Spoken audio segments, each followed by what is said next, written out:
Hello मेरे प्यारे बच्चों। आज हम लोग चैप्टर पढ़ने वाले हैं अपना परसेंटेज और इसके सभी क्वेश्चंस को और सभी टाइप्स को हम लोग इसी वीडियो में कवर करेंगे, क्योंकि अभी आपके एसएससी के सभी एग्ज़ाम्स जो हैं बहुत ही पास आ रहे हैं। तो आपके पास अब इतना टाइम नहीं बचा है कि आप अपना सिलेबस कंप्लीट कर पाओ, बट हम लोग क्विक रिवीजन ज़रूर कर सकते हैं हर एक चैप्टर का। तो मैं आपको हर एक चैप्टर के क्वेश्चंस प्रोवाइड कराऊंगा जिसमें आपके सभी टाइप्स कवर्ड होंगे। आज हमारी वीडियो है परसेंटेज के ऊपर और परसेंटेज चैप्टर को हम लोग अच्छे से करने वाले हैं।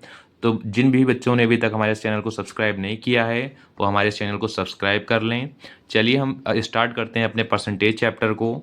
और सभी लोग अपने वीडियो को अच्छे से कवर कर लीजिएगा। परसेंटेज चैप्टर के जो आपके लेक्चर हैं वो मैं आपको इसके डिस्क्रिप्शन में लिंक प्रोवाइड करा दूंगा किसी भी टीचर की जो बहुत ही अच्छा आपके अच्छे तरीके से कम समय में जिसने कंप्लीट कराया होगा।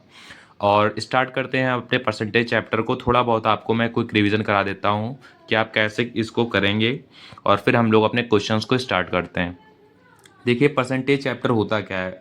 परसेंट का मतलब होता है प्रति सौ से गुणा या भाग करना। परसेंट आपके जानते हैं, परसेंट को हम लोग फ्रैक्शन में कैसे बदलेंगे या फ्रैक्शन को परसेंट में कैसे बदलेंगे, तो ये चीज़ें आपको हम बताएंगे। पहले पहले समझते हैं कि हम लोग परसेंट को फ्रैक्शन में कैसे बदलते हैं। आप जानते हैं कि परसेंट जो है 20% है। अब 20% को आपको फ्रैक्शन में बदलना है तो परसेंट का मतलब होता है पर सौ से भाग। तो जब इसे आप 100 से भाग कराएंगे तो जीरो से जीरो कैंसिल हो जाएगा, 2 1 ज़ा 2, 2 5 ज़ा 10, यानी 1/5 आपका क्या आ गया, आंसर आ गया। तो परसेंटेज को आप फ्रैक्शन में बदलने के लिए आपको 100 से भाग कराना पड़ेगा, और आपको जब फ्रैक्शन से परसेंटेज में बदलना होगा तो आपको 100 से गुणा कराना पड़ेगा। उम्मीद है आपको ये चीज़ समझ में आ गई होगी। बढ़ते हैं अपने आगे की इसके टॉपिक के ऊपर और समझते हैं अपने चार्ट को। आप देख पा रहे होंगे कि ये चार्ट है और किसका क्या परसेंटेज होता है ये आपको रटा होना चाहिए। 1 का आपका परसेंट 100% होता है, 1/2 आपका 50% होता है, 1/3 आपका 33 राइट 1/3% होता है, यानी 33.33% भी इसे कह सकते हैं आप। 1/4 का 25% होता है, 1/5 का आपका 20% होता है, 1/6 का आपका 16 राइट 2/3% होगा, यानी 16.66% जिसे बोलते हैं हम लोग। 1/7 का आपका 14 राइट 2/7% होगा। 1/8 का 12 राइट 1/2% आपका होगा। 1/9 का 11 राइट 1/9% होगा आपका। 1/10 का आपका 10% इसे हम लोग बोलेंगे। 1/11 का आपका 9 राइट 1/11% होगा। 1/12 का 8 राइट 1/3% होगा। 1/13 का 7 राइट 9/13% होगा। 1/14 का 7 राइट 1/7% होगा। 1/15 का 6 राइट 2/3% होगा। 1/16 का 6 राइट 1/4% होगा। 1/17 का 5 राइट 15/17% होगा। 1/18 का 5 राइट 5/9% होगा। 1/9 का 5 राइट 5/19% होगा। 1/20 का 5% होगा। अब आपने सारे परसेंटेज को देख लिया है कैसे ये परसेंटेज आपके होते हैं, और इनको आप चार्ट के रूप में आप जहाँ भी पढ़ते हैं अपने डेस्क पर लगा लीजिएगा और डेली आपको इसको रिवीजन करना है। चलिए बात करते हैं इसके सेकंड टॉपिक की तरफ। सेकंड टॉपिक है आपका कि जब लेस देन 1 होगा आपका कोई परसेंटेज, मतलब 1 में से आप माइनस करेंगे किसी भी परसेंटेज को तो कैसे होगा आपका। 7 में जब आप 1 माइनस करेंगे तो आपका 6/7 आएगा। और 100% आपको अगर इसका चाहिए, 100% में से ये जब माइनस होगा आपका तो 85 राइट 5/7% आएगा, यानी 1% का आपका 100% होता है। 1/7 का आपका 14 राइट 2/7%। अभी आप पीछे पढ़ के आए हैं तो 100 में से आपको ये माइनस कराएंगे तो आपका इतना परसेंट आंसर आएगा। अब इसी प्रकार से आपका मोर देन में आपका है, यानी 1 का आपका 100% होता है। 1/9 का भी आपने पढ़ा 11 राइट 1/9% होता है। इनको आप जब ऐड करेंगे तो आपका 111 राइट 1/9% आ जाएगा। ये मोर देन आपका 11 का है। इसी प्रकार से आपके बाकी के क्वेश्चंस हैं, आप देख पा रहे हैं।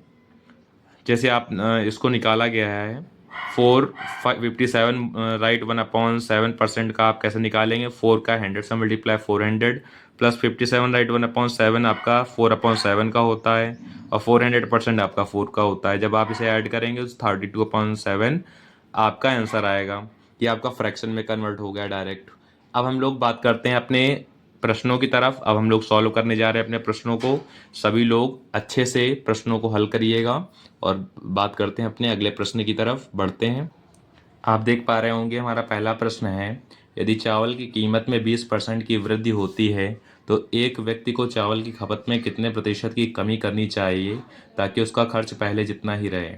अगर हम इसे लॉन्ग मेथड से करेंगे तो ये बहुत ही लंबा क्वेश्चन है आपका, लेकिन हम लोगों को अपने कंपटीशन में शॉर्ट अप्रोच का यूज़ करना है। चलिए बात करते हैं प्रश्न की तरफ। अगर हम लोग फॉर्मूला जानते हैं, price into cost equal expenditure होता है, ये आपका फॉर्मूला होता है। अब आप जानते हैं अगर हम लोग प्राइस बढ़ाएंगे, अगर प्राइस बढ़ाया हमने तो आपकी कॉस्ट भी बढ़ेगी। कॉस्ट आपकी, अगर प्राइस बढ़ेगा कॉस्ट आपकी क्या होगी, कम होगी, लेकिन आपका एक्सपेंडिचर क्या होगा, कांस्टेंट होगा। प्राइस कम होगा, कॉस्ट बढ़ेगी, एक्सपेंडिचर तब भी आपका कांस्टेंट होगा। यानी आपने क्या बढ़ाया है, कीमत बढ़ाई है, प्राइस बढ़ाया है, तो 20% से आपने इसको इंक्रीज़ किया है। तो जब 20% से आपका इंक्रीज़ हुआ है तो ये कितने परसेंट से आपकी कब इसमें होगा, तो 20% का आपका मीन्स क्या हुआ, 1/5 आपका हो गया। यानी कि आपका फिर ये भी इंक्रीज़ होना चाहिए। तो 5 में 1 जोड़ेंगे 6, यानी 1/6 ये आपका क्या होगा, इसमें कमी होगी। यानी 16 राइट 2/3% इसकी फ्रैक्शन होती है और आपका बाकी कांस्टेंट रहेगा। अब आप जानते हैं कि आपने ये जो बढ़ाया 16 राइट 2/3%, इसको हम लोग डेसिमल में 16.7% बोलते हैं। यही आपका आंसर हो गया। खर्च आपसे पूछा गया था तो खर्च आपका ये आ जाएगा। बढ़ते हैं अपने अगले प्रश्न की तरफ। अगला प्रश्न है हमारा, अंकित को अपने वेतन में 29% की बढ़ोतरी प्राप्त होनी थी, लेकिन टाइपिंग त्रुटि के कारण गलत तरीके से यह आंकड़ा 57% टाइप किया गया और नया वेतन स्लिप बन गया। संगठन को गलती का एहसास होने से पहले उसे 3 महीने के लिए यह संशोधित वेतन मिला। अगर पिछले महीनों में उसे दिए गए अतिरिक्त वेतन को उसके चौथे महीने के वेतन के रूप में 9,000 रुपये मिलते हैं तो उनका वास्तविक वेतन ज्ञात कीजिए। कैसे ज्ञात करेंगे, आप जानते हैं कि कोई भी आपका वेतन 100% होता है, यानी 100x इसको मान लिया हमने, और इसमें इन्होंने 129% की बढ़ोतरी की, यानी 129 आपका वो हो गया। और फिर उसके बाद इन्होंने 57% की बढ़ोतरी, यानी 157 आपका हो गया। दोनों के बीच में आपका डिफरेंस 28x का है। और इन्होंने फिर किया 3 महीने के लिए यह संशोधित वेतन मिला, यानी इसमें 3 से गुणा हो जाएगा और यहाँ पर कितना हो जाएगा, 84x आपका हो जाएगा। यानी कि 129x से बढ़कर माइनस कर देंगे इसमें 84x, और आपके किसके बराबर हो जाएगा, 9,000 रुपये के आपके बराबर हो जाएगा। प्रश्न आपको देखकर बड़ा लग रहा होगा, लेकिन ये इसका सल्यूशन बहुत आसान है। अब आप 129 में से जब 84x माइनस करेंगे तो आपका आएगा 45x इक्वल आपका 9,000 हो जाएगा। x इक्वल आपका क्या आएगा, 9,000 अपॉन में 45, 45 से कम 45, 45 दूनी 90, यानी x की वैल्यू आपकी कितनी आ गई, 200 आ गई। अब 129x का हमें निकालना है, यानी कि 129 का x 200 से मल्टीप्लाई करा देंगे तो हमारा मेन आंसर आ जाएगा 25,800 आपका ये आंसर हो जाएगा। उम्मीद है यह प्रश्न आपको समझ में आ गया होगा कैसे हुआ है ये। चलिए बढ़ते अपने अगले प्रश्न की तरफ। हमारा अगला प्रश्न है, किसी वृत्त का क्षेत्रफल 69% तक बढ़ जाता है, फिर उसकी त्रिज्या किस प्रतिशत तक बढ़ जाएगी। अब आप जानते हैं इसमें आपका ओल्ड और न्यू वाला कॉन्सेप्ट, यानी रिवर्स कॉन्सेप्ट इसमें लगाएंगे हम लोग। ओल्ड में आपके 100 था, अब 69% से बढ़ जाता है, यानी 169 हो जाता है आपका। तो इसमें अगर हम लोग इसका रेशियो देखें तो 100 का आपका 10 का ये स्क्वायर होता है और ये आपका 13 का होता है। 10 13 यानी कि 3 का आपका इसमें आएगा गैप, और कितने के ऊपर, 10 के ऊपर। मल्टीप्लाई 100 करा देंगे, 0 0 कैंसिल, 3 का 10 से मल्टीप्लाई, 30% से आपकी जो त्रिज्या है वो बढ़ जाती है। ये आपका इंक्रीज हुआ 30%। अगला क्वेश्चन है हमारा, जब चावल की कीमत में 25% की वृद्धि होती है तो एक व्यक्ति चावल पर अपने व्यय में केवल 15% की वृद्धि करता है। खर्च के समान स्तर को बनाए रखने में सक्षम होने के लिए उसे चावल की खपत में कितने प्रतिशत की कमी करनी चाहिए। इसमें हम लोग एक अच्छा मेथड ट्राई करेंगे, 100 वाला मेथड। और इसमें हम लोग कैसे कैसे सॉल्व करेंगे, चलिए देखते हैं। 100 वाला मेथड में आपकी क्या है, 25% की वृद्धि हुई है, तो 100 से बढ़कर आपका 125 हो जाएगा। और फिर आपके 15% की वृद्धि हुई है, यानी ये आपके 100 से बढ़ के 115 हो जाएगा। दोनों के बीच में आपका 10 का गैप है। 10 का गैप है किसके ऊपर, 125 के ऊपर, यानी 10 अपॉन 125 परसेंटेज निकालना है, तो मल्टीप्लाई 100। 25 पंचे 125, 25 चक्को 100, 5 एकम 5, 5 दूनी 10, 4 टू ज़ा 8% आपका आंसर इसका हो जाएगा। क्वेश्चन कुछ आपके बहुत बड़े देखने में लगते हैं, लेकिन आपको घबराना नहीं है और इनके आंसर बहुत ही आसान होते हैं। आप लोगों को सबसे पहले कॉन्सेप्ट अपने क्लियर करने हैं और फिर यहाँ इस वीडियो से आपको रिवीजन करना है। हेलो गाइस, इस क्वेश्चन को हम लोग अब सीरीज कॉन्सेप्ट से सॉल्व करेंगे। चलिए क्वेश्चन पढ़ते हैं। क्वेश्चन क्या कहा गया आपसे, एक शहर की जनसंख्या 25,000 है। यदि यह प्रतिवर्ष 10% की दर से बढ़ रहा है तो 2 साल बाद शहर की आबादी क्या होगी। तो 25,000 है, 2 साल की से आपके बढ़ रहा है, 10% है, तो 10% की फ्रैक्शन आपकी होती है 1/10, यानी 10 से बढ़कर 11 आपकी हुई जा रही है। यानी 25,000 गुणा 11/10, 2 बार लिखेंगे 2 साल के लिए, क्योंकि 11/10। सॉल्व करेंगे, 0 0 कैंसिल, 2 0 से। 11 का 11 से मल्टीप्लाई 121 होता है। 121 का 250 से मल्टीप्लाई जब कराएंगे तो 30250 आपका आंसर आ जाएगा। उम्मीद है क्वेश्चन आपको समझ में आया होगा। बढ़ते हैं अपने अगले प्रश्न की तरफ। प्रश्न में दिया हुआ है, एक परीक्षा में विज्ञान में 47% सफल रहे तथा गणित में 51% असफल हो गए। यदि 42% दोनों विषय में असफल रहे तो दोनों विषय में कितने प्रतिशत सफल रहे। अब आप जानते हैं हमें टोटल अगर निकालना है तो टोटल का फॉर्मूला होता है NS plus NM minus NS NM, ये आपका हो जाएगा। अब आप जानते हैं NS जो है ये आपका 47% सफल रहे तो 53% आपके असफल रहे होंगे। फिर आपका 51% असफल रहे, माइनस आपके फिर दोनों विषय में असफल रहने वाले 42% हैं। अब इन्हें आप जब सॉल्व करेंगे तो आपका ये आ जाएगा 314 और 5510, यानी 104 में जब हम 42 माइनस करेंगे तो आपका 62% आएगा। तो पास होने वाले बच्चों की संख्या कितनी है, 100 में से 62% माइनस कर देंगे तो आपके पास होने वाले बच्चे 38% आ जाएंगे।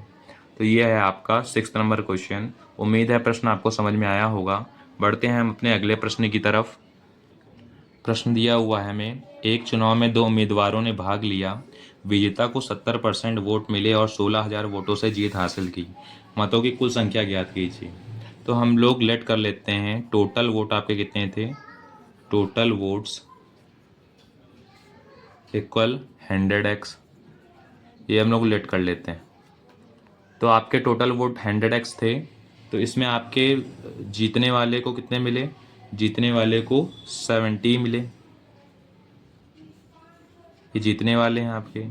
और हारने वाला यानी लॉस 30 आपको मिले होंगे। इसको 70 में से 30 माइनस जब कराएंगे तो 40x आएगा, और 40x की वैल्यू आपकी 16,000 दे रखी है, यानी x की वैल्यू आपकी कितनी आ जाएगी, 16,000 बटे 40, 0 0 कैंसिल, 4 चक्को 16, x की वैल्यू आपकी आ गई 400। अब आपको 100x की वैल्यू फाइंड करनी है, तो 400 का 100 से मल्टीप्लाई करा देंगे, यानी कि आपका 40,000 जो हैं टोटल वोट आपके थे। उम्मीद है आपको प्रश्न समझ में आया होगा। ये चुनाव से रिलेटेड आपका क्वेश्चन है, इलेक्शन बेस्ड क्वेश्चन था। चलिए सॉल्व करते हैं अपने अगले प्रश्न को। प्रश्न में दिया हुआ है, 2 उम्मीदवारों के बीच चुनाव में पंजीकृत मतदाताओं में से 20% ने अपना मत नहीं दिया और 40 मत अवैध घोषित कर दिए गए। विजेता को पंजीकृत मतों का 42% प्राप्त हुआ और उसे 112 मतों से विजेता घोषित किया गया। पंजीकृत मतदाताओं की संख्या कितनी थी। चलिए सॉल्व करते हैं। आप जानते हैं किसी भी चुनाव में आपके 100, मान लेते हैं कि 100 आपके क्या थे, पंजीकृत मतदाता थे, उसमें से आपके 20% जो हैं वो अवैध हो गए, मत मतलब नहीं दिया इन्होंने, तो 80% में से आपके मत दिया होगा। 80% में मत दिया है तो उसमें जीतने वाले ने कितने प्राप्त किए हैं, जीतने वाले ने 42% यानी प्राप्त किए हैं, तो हारने वालों ने कितने प्राप्त किए होंगे? 38% आपके हारने वाले ने प्राप्त किए होंगे। अब आप जानते हैं कि दोनों के बीच का डिफरेंस क्या आएगा? 4x आएगा। और 112 में से आपके कितने 40 मत अवैध थे, तो 40 उसमें से माइनस करेंगे यानी 72 आपके वैध होंगे। तो 4x की वैल्यू आपको 72 के बराबर दे रखी है, यानी x इक्वल टू 72 अपान में 4 आपका आएगा। और जब से कैंसिल आप कराएंगे तो आपका 18 आएगा। x इक्वल आपका 18 आ गया, तो आपके 100x की वैल्यू क्या आ जाएगी? 18 से 100 का मल्टीप्लाई करा देंगे, यानी आपके 1800 जो हैं वो टोटल पंजीकृत मतदाताओं की संख्या आ गई। बात करते हैं अपने अगले प्रश्न की तरफ। प्रश्न आपको दिया हुआ है, एक परीक्षा में 20% अंक प्राप्त करने वाले छात्र 30 अंकों से अनुत्तीर्ण हो जाता है, परंतु एक अन्य छात्र जो 32% अंक प्राप्त करता है उत्तीर्ण होने के लिए आवश्यक अंकों से 42 अंक अधिक प्राप्त करता है। अंकों की अधिकतम संख्या ज्ञात कीजिए। ये आपके क्वेश्चन जो है स्टूडेंट पासिंग और फेलर वाले क्वेश्चंस हैं, आपके मोस्ट इंपॉर्टेंट क्वेश्चंस हैं। चलिए सॉल्व करते हैं। टोटल मार्क्स आपके हम लोग मान लेते हैं कितने थे? 100x। और पासिंग मार्क्स आपके कितने हैं टोटल? 20x प्लस 30 आपके अंकों से अनुत्तीर्ण हो जाता है। और ये किसके इक्वल होंगी? 32x माइनस 42 अंक अधिक हैं इसके। तो इसमें आपके जब सॉल्व कराएंगे इसे हम लोग 32 में 20x माइनस करेंगे 12x, और ये जब आपके प्लस होंगे जाके तो 72, यानी 12 छंग 72। x की वैल्यू आपकी 6 आ जाएगी। फिर मैक्सिमम मार्क्स आपके कितने चाहिए? 100 का 6 से मल्टीप्लाई करा देंगे, 600 आपके मैक्सिमम मार्क्स आ जाएंगे। उम्मीद है प्रश्न आपको समझ में आया होगा। बढ़ते हैं अपने अगले प्रश्न की तरफ। ये आपका जो प्रश्न है ये fresh and dry fruit concept है, और ये आज हमारा लास्ट कॉन्सेप्ट है। इसी में आपके 10 ही क्वेश्चन में आपके सारे कॉन्सेप्ट क्लियर हो गए होंगे। और बात करते हैं, इस प्रश्न को सॉल्व करते हैं। इसमें आपके 50% पानी है, सूखे फलों में 10% पानी होता है। 180 किलो ताज़े फलों से कितना सूखा फल प्राप्त किया जा सकता है? चलिए सॉल्व करते हैं इस प्रश्न को। आपके वाटर इसमें कितना है? 50% है, तो पल्प भी आपका कितना होगा? 85% होगा। तो 180 किलो आपका क्या है? ये टोटल 180 किलो आपका ये ताज़ा फल है। और दूसरी तरफ आपके 10% अगर हम पानी मानते हैं तो आपका पल्प कितना होगा? 90% होगा। तो इसको हम लोग मान लेते हैं x किलो। तो 180 आपके 50% है, यानी 50/100 हो जाएगा, 0 से 0 कैंसिल, और इक्वल आपके x गुणा 90 आपका पल्प है बटे 100, 0 से 0 कैंसिल, आपका 18×5 90 इक्वल किसके आ जाएगा? x इंटू 9/10 के।